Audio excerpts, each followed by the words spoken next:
Hit it.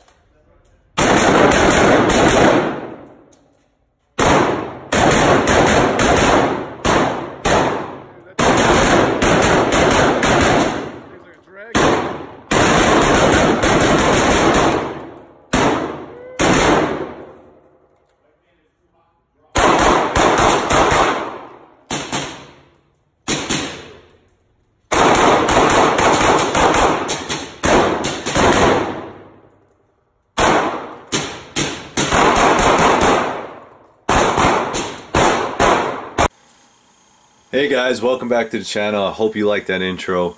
So I was fortunate enough to get some training, and the training that I took was low light, no light. And if you have watched my channel for a long time, you know that I really believe in getting to a good company, someone that knows what the hell they're talking about, and taking classes. There's a lot of things that I did in the military that are probably archaic by now, so they're not very up to date or common.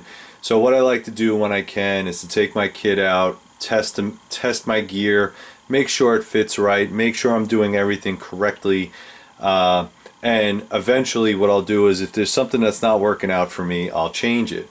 Now, low light, no light is a very difficult class not only to teach, but it's also to learn. So I highly recommend that if you are someone that is new to shooting or someone that wants to get into tactical shooting, that you get a little bit of experience with the lights on, and then you can transfer that experience with the lights off.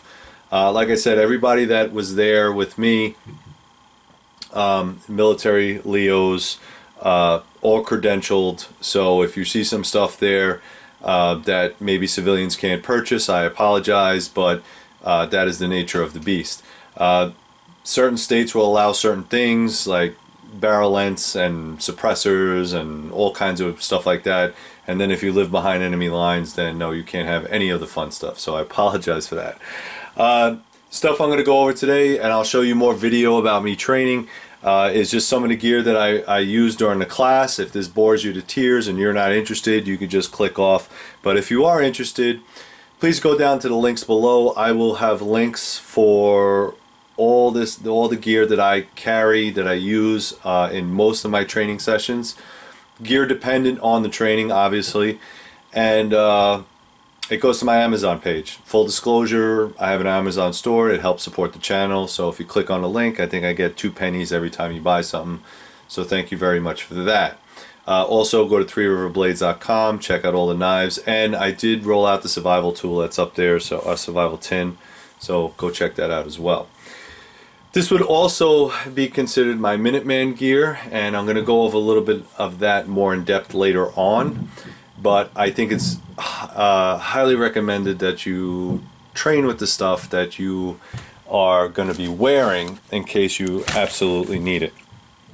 So this is a Crye JPC. I really like this kit, mostly because it's made in a Crye, meaning CRYE. This is the version 1. They came out with a version 2. I like the fact that everything is integrated into the plate carrier itself. So this doesn't really have any type of ballistic protection. So there's no frag protection inside this plate carrier, but it has pockets here and pockets here. You can take these out if you want, but you can run 3 AR or AK magazines up top, and these are just extra pieces that I got separately, and I'll put all the links down below if you're interested in this. But Crye, I gotta tell you, Crye JPCs are not cheap. You're looking at $300. Even the clothing is expensive.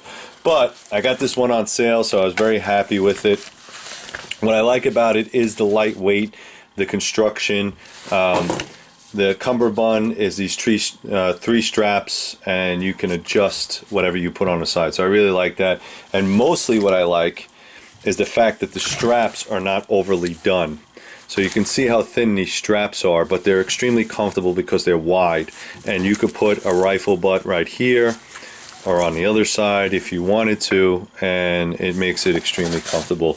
The plates that I'm wearing inside here are made from AR 500. I'm a big fan of AR 500, and I will tell you that these are, let me see if I can get them out.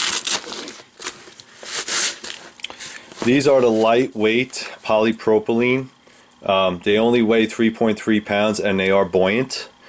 So with that weight reduction, 3.3 pounds per, so I only have about 6 pounds in my plate carrier plus the ammunition plus anything else I run off of it. You need to understand that you're going to lose some of the armor. So this is only rated for level 3. It's not level 4. It's not multi-hit capable yet. They are coming out with a new version that is multi-capable. All right, and probably adds a little bit more. But what this is multiple layers of polypropylene, which is plastic. And then when it takes a hit, it disperses the energy, and that's why they're so thick. If you want steel plates, by all means, they are way cheaper to buy steel plates. But what I find with steel plates is that after an 8-hour course, you usually drag an ass. It's a lot of weight to lug around, especially if you're going to be adding a lot of magazines. So to keep that in mind. Ceramic plates, I also have ceramic plates. They are level 4 multi-hit capable, but again, you're looking at 7-8 pounds a piece. So being that I'm an older guy now, it's a lot harder to run around with all the spring chickens when they're in their 20s running around with steel plates, so at least I have a little bit of advantage. Now, I will say that should I go to something like an active shooter or something where I'm going to be shot back at, I highly recommend the level 4 plates. I'll deal with the weight. But for a class, I'll deal with something a little bit lighter because people aren't directly shooting at me. It's just in case of an ND, maybe a ricochet, that kind of thing. And that's my philosophy with training. If you're not comfortable, you're not learning. So wear something to protect yourself at all times, and enjoy the training and learn as much as you can. So I'll put a link down below for that. My battle belt, if you call it that, some people call it a duty belt, is just very simple. It is a Bianchi, I think they call it AccuMold nylon duty belt. It is not the most expensive thing. I think Uncle Mike's makes it. It's very adjustable. It doesn't have any of the you can get an inside belt if you want. It does have the Velcro on the inside, so you can do that. What I usually do is just run belt keepers.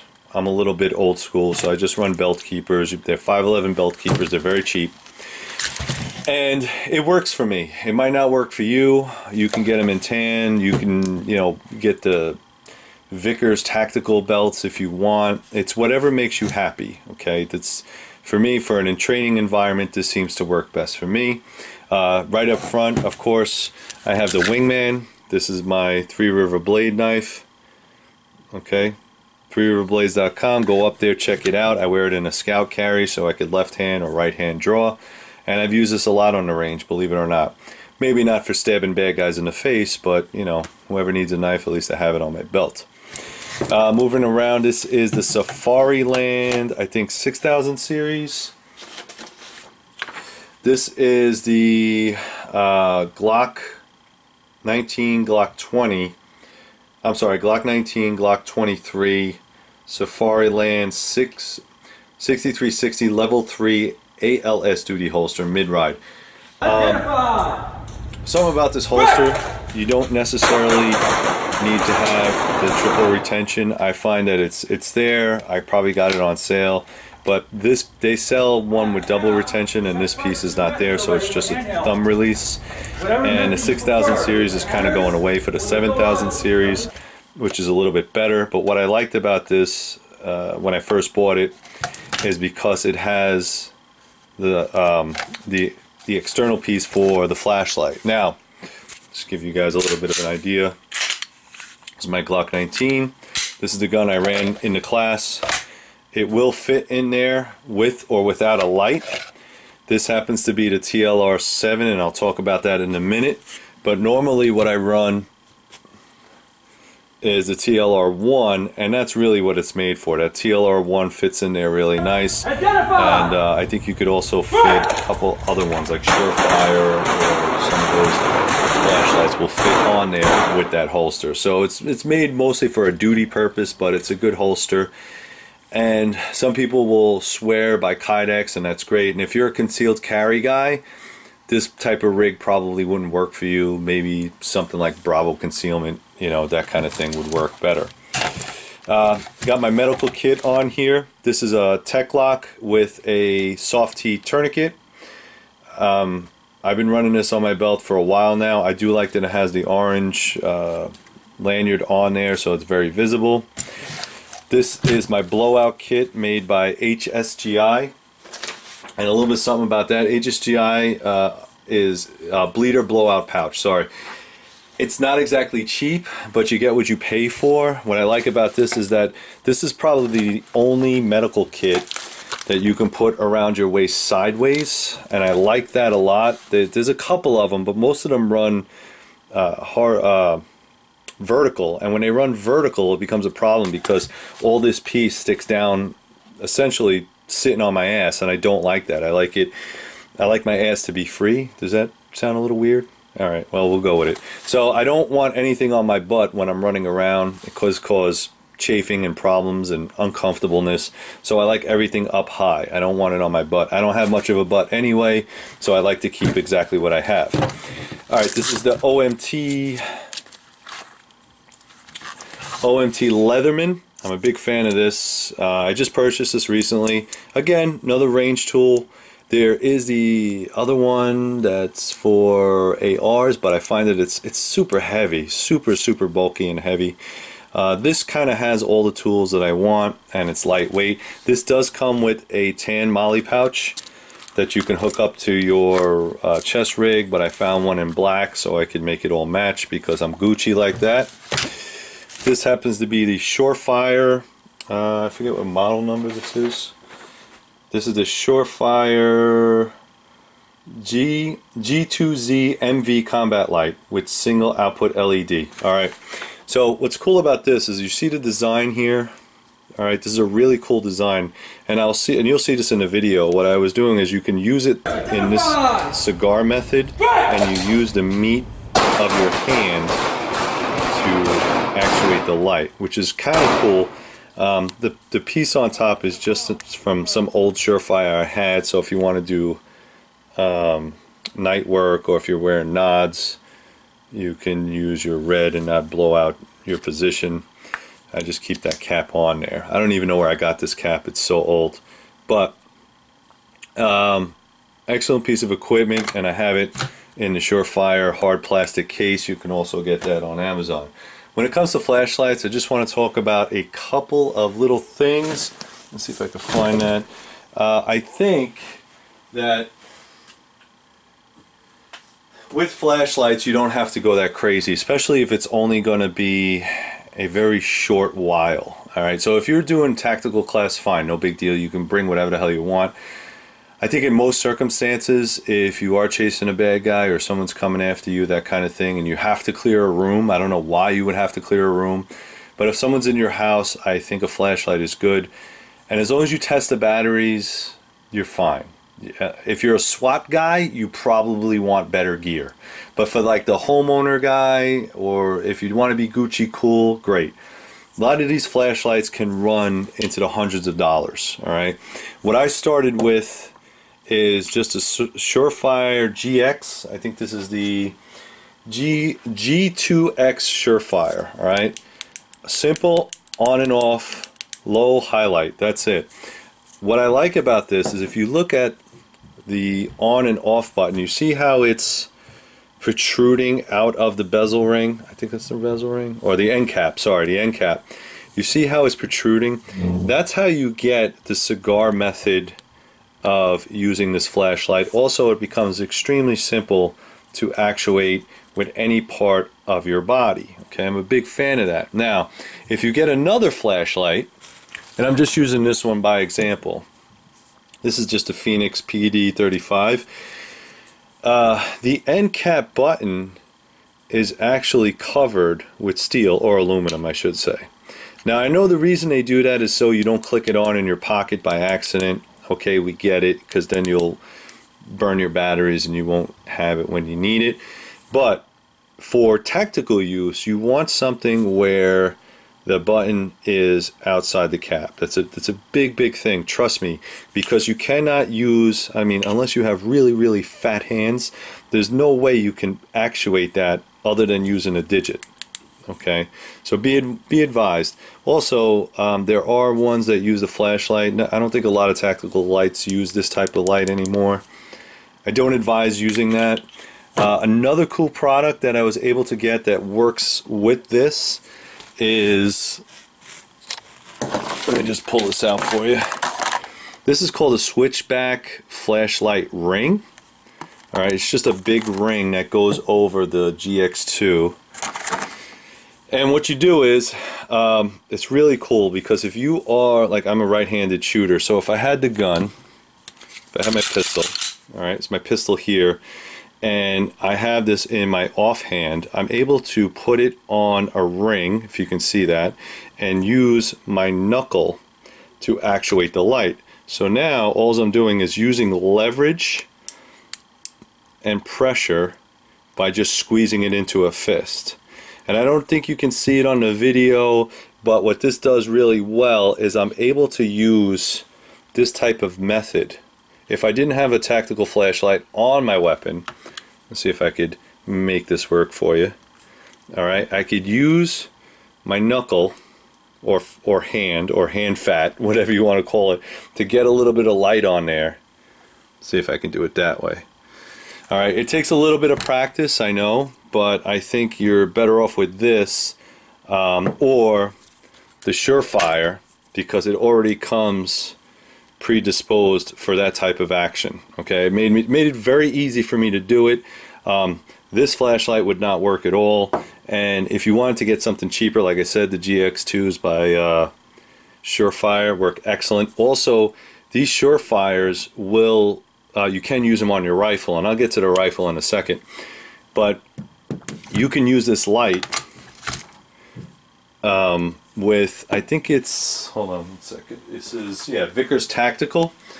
Vickers Tactical makes this weapon light where if you have Picatinny on your rifle, you can slide this in this way, and without a tape switch, you know, obviously you can just actuate the light. So really cool product. I've used this before on other rifles. It's a good product. It's made of plastic, so understand that this it's not going to break, but it may get loose over time, so you have to constantly check it, or you could just blue Loctite the screws down. But they make excellent products too. So that's pretty much it for the handheld lights. I think it's important that if you are going to a tactical class, pick up a whole bunch of different flashlights that you use every day. If you're the EDC guy that does that video, everyday EDC, take your tactical flashlights with you and see which one works for you in a low light shoot situation. Okay, I think that's just smart, and I think that's the way to do it. Finishing up with the belt quickly. I'm looking at,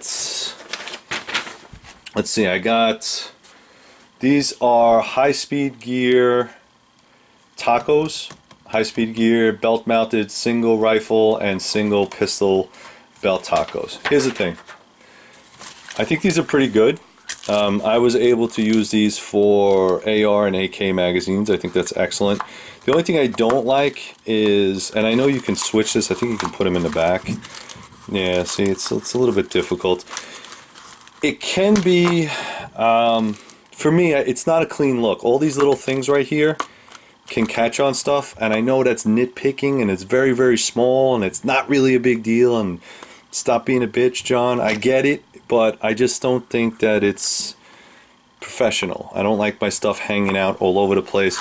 But what's good about these, and especially the pistol ones too, is that if you have multiple platforms, such as a Glock or a SIG, or I don't know if you're running Walter or whatever else, you can tighten these to make them tighter. And if you're not using it for that, you can also, you know, fill it with your flashlight. Alright, so you just saved space. You can put your flashlight in there, you could put your multi-tool in there. So that belt saving pouches are awesome. I just don't like these things hanging out like this. All right, that's just me, you know. But like I said, if I go to the range a lot and I'm using different pistol combinations, these pouches will save you a lot of time with taking ones off, putting them on, because the hard plastic Kydex ones are very specific, whereas the tacos are not. So excellent product. I'm a big fan of that as well, other than the fact that, you know, it looks like you got a whole bunch of spaghetti sticking out. Grimlocks, buy the good ones. I don't know, I saw them on Amazon and they make the cheap China ones, and I get it. Maxpedition makes Grimlocks. They're 4 for $10. Buy the Maxpedition ones. They come in brown and they come in black. Just get Maxpedition. That's all I'm going to say. Okay. These are the Iron Research gloves. Outdoor Research Iron Sight gloves. Outdoor Research. All right, so they are tactical gloves. These are super, super grippy. All right, but what I like about these is my hands are extra large, so they're a little bit big, but they fit tight on the hand, and that's what you want in a tactical glove, because when you're working with switches and knobs and all kinds of things, especially in a low light situation, you want your hands to be as tight to these gloves. You just want an extra pair of skin so your hands don't get damaged. These gloves are great. I like the Pigs a little bit better because they're a little bit tighter. Alright, you can get smaller gloves if you like, but I really like these because the grippiness is awesome. The only downside to these is that if they get wet, and I don't mean like a little bit wet, I mean drenched, soaked, they're useless. They get completely destroyed. So don't get them wet. They're made for a tactical glove, and you know, it might not seem like a big deal, but if you are a soldier that's going to be out in the field for a long, long time, these gloves are not going to last. I'm telling you that right now. They're excellent gloves. Try to keep them dry. If you can't keep them dry, it's going to be a mess. Okay, so I have these in tan and I have them in black. All right, speak from experience. All right, this is just a little chem light we use. You'll see on the video we use these chem lights to identify ourselves, so we know which are the target dummies and which are the shooter dummies. All right, let me take this off the table.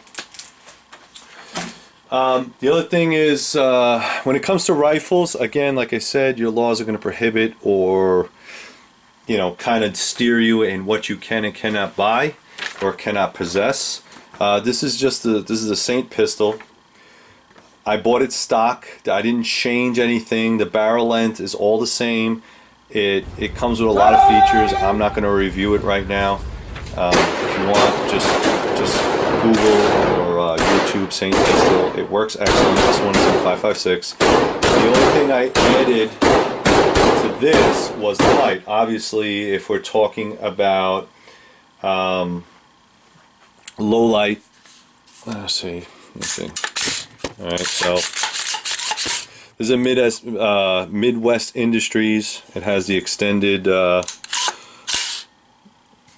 T handle. So that's one of the things that I changed because I don't like the military cheap grade. I just like to be able to pull it.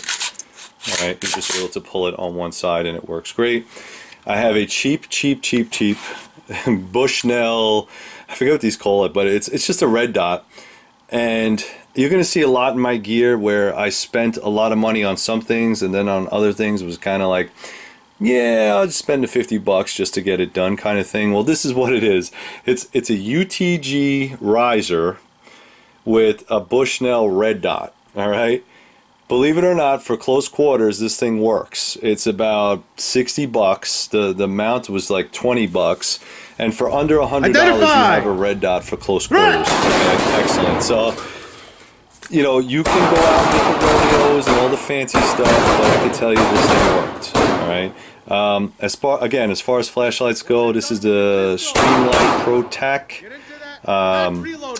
They sell these in different lumens. This one happens to be the 1000 lumen, so it's quite bright. It does have the flicker or flasher. I don't try to use that. The tape switch is relatively easy to connect to your firearm. I use the double stick tape and the zip ties. All right, so I zip tie everything nice and neat. It does come with the tape switch, Pro Tac by Streamlight. Very durable weapons light. I have this on multiple rifles. It works great. The tape switch is fine. I've never had a malfunction yet.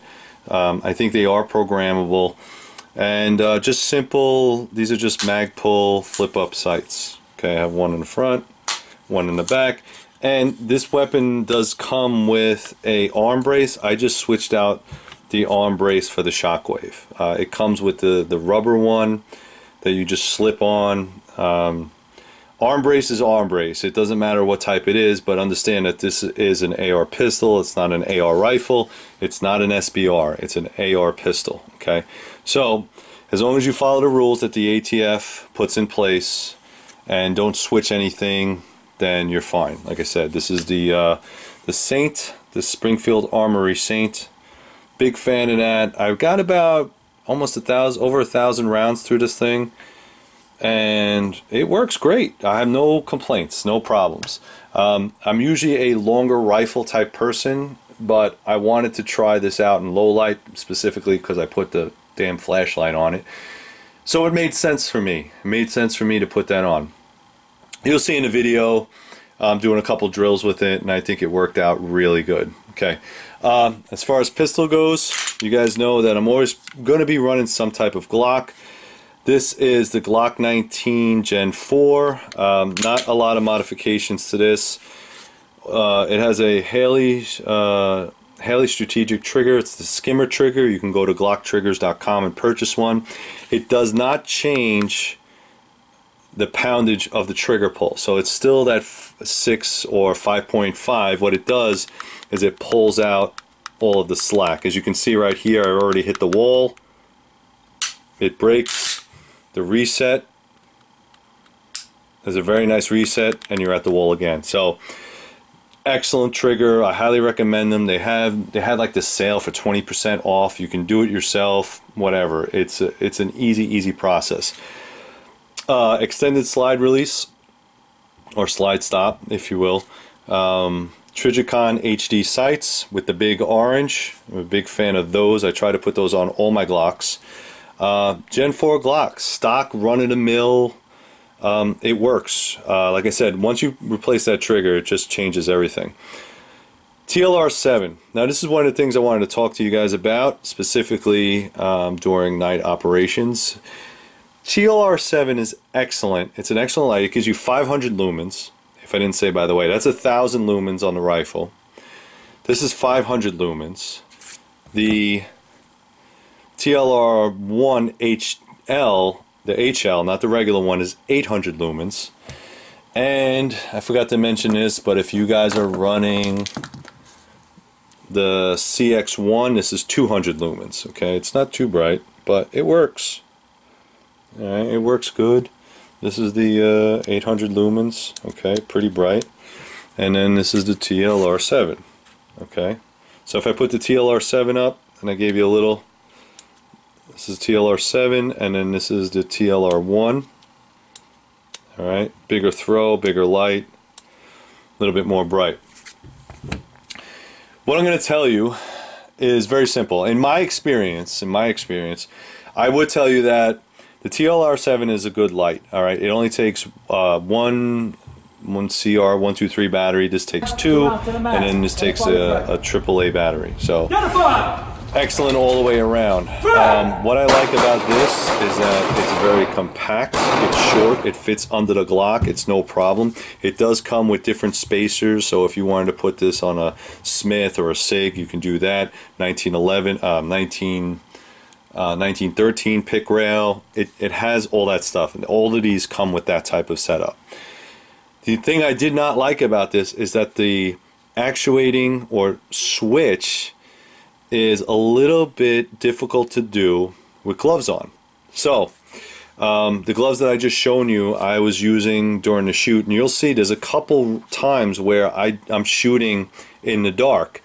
And that's because I'm trying to do a speed drill, but I can't turn the damn light on because the thickness in the gloves was stopping me from trying to hit that little tiny switch. All right, that might not seem like a lot to you, but in a stressful environment, in a tactical situation where you're room clearing, You need to be able to turn it on and turn it off as quickly as possible.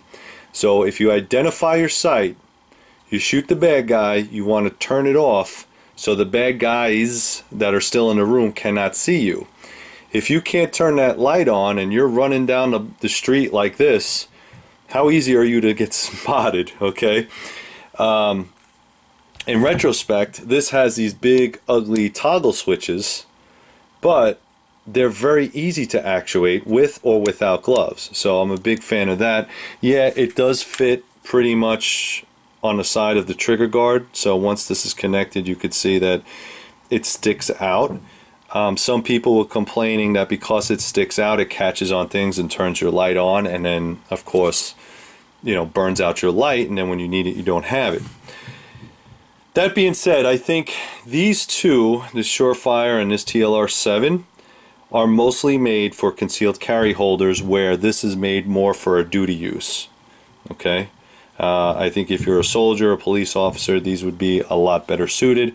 But if you are someone that needs to wear gloves all the time, I think you're going to have a little bit trouble with that. I mean, it might just be me, but I think honestly, you know, it's something to think about. All right, so that's pretty much it, guys. I hope you enjoyed this. I hope you enjoyed the video. Please like and subscribe. Definitely get your training. Go out there, seek training. And you know what? Like I said, I'm not an expert in low light or no light training, but it opens your eyes to your gear, to what your limitations are. And let's face it, guys, most things happen in the middle of the night. When it's really dark, bad things happen. So it's best to prepare for it now. Get your training, get it done. Stay safe out there, guys. Please go to threeriverblades.com. Check out all the links below. Like, subscribe, hit the little bell. Thank you very much.